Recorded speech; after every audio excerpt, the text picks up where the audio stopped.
Praise the Lord, जय मसीह की।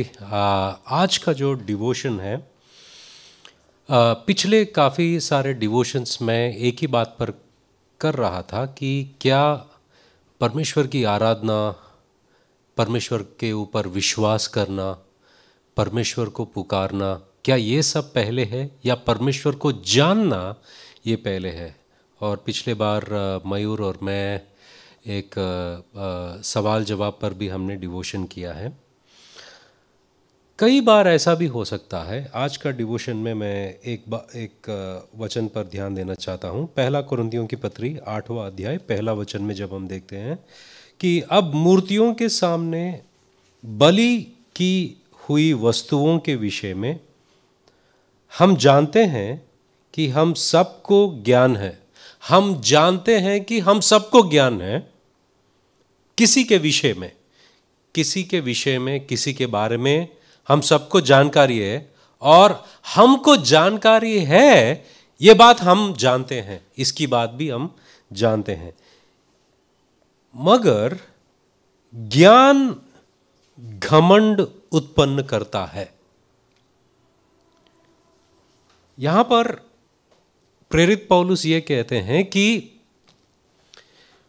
परमेश्वर का ज्ञान जो है वो कभी कभी ऐसा हो सकता है कि हमें घमंडी बना सकता है। परमेश्वर को जानना जरूरी है, परमेश्वर के बारे में जानना, परमेश्वर को अनुभव से, थ्रू एक्सपीरियंस, परमेश्वर को अनुभविक रीति से जानना जरूरी है। मगर कभी कभी ये जानकारी हमें घमंडी बना सकती है।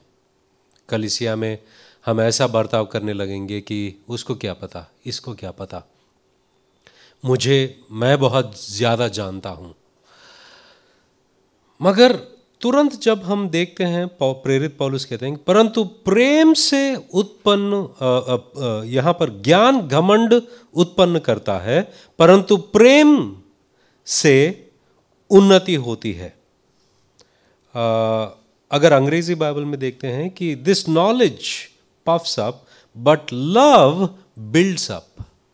मतलब प्रेम जो है, परमेश्वर का प्रेम, परमेश्वर का प्यार जो है वो एकता बढ़ाती है और उन्नति बढ़ाती है।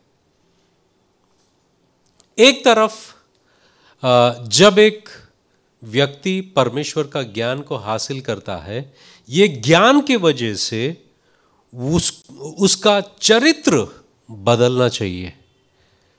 नहीं तो ये जो ज्ञान जो हासिल कर रहा है वो परमेश्वर का ज्ञान से वो खुद परिवर्तन नहीं हो रहा है, वो सिर्फ इंफॉर्मेशन अक्यूमुलेट कर रहा है। मतलब इंफॉर्मेशन मतलब इसके बारे में, उसके बारे में, हर चीज के बारे में जानकारी हासिल कर रहा है, मगर उस जानकारी से अपना हृदय बदला नहीं।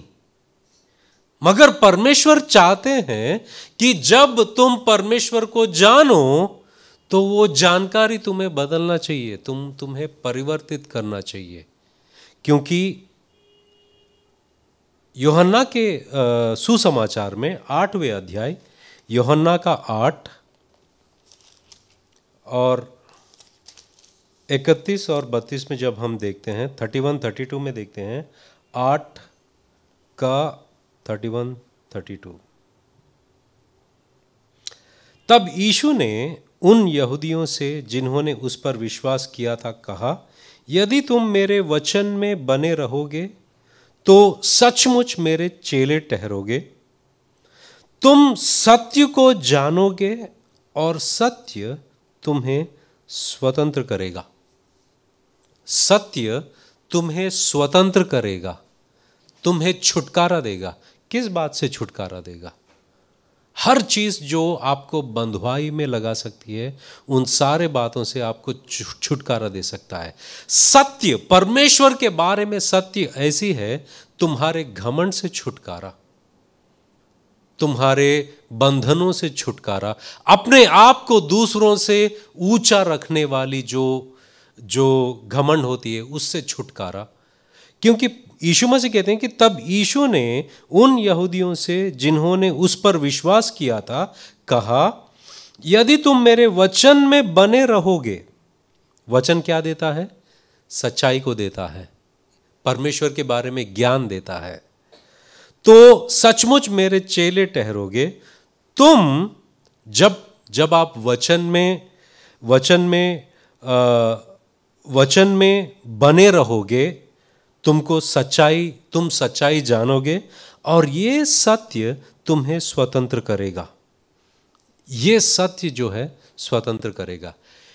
एक सच्चाई जो है वो इंफॉर्मेशन है जो लोग हासिल कर रहे हैं, उसमें वो घमंडी बनते हैं। मगर एक सच्चाई ऐसा है, जब आप हासिल करते हो तो आप उन्नति पाते हो, प्यार से सबको जोड़े रखते हो। और हम देखते हैं कि ये प्यार सबको जोड़ा रखता है, बंधन में रखता है, परमेश्वर के प्यार में एक करके रखता है। प्यार, परमेश्वर का वचन सत्य है। जब हम बने रहते हैं वो हमें छुटकारा देता है। सत्य को जानोगे और सत्य तुम्हें स्वतंत्र करेगा। एक सत्य जो है, इंफॉर्मेशन जो है, वो घमंड उत्पन्न कर सकता है, मगर परमेश्वर का सत्य जो है ये हमें छुटकारा देता है, नम्र बनाता है, प्यार से सब चीज़ों को जोड़ा रखता है और उन्नति देता है। उम्मीद करता हूँ ये वचन आपको आशीषित किया हो। God bless you.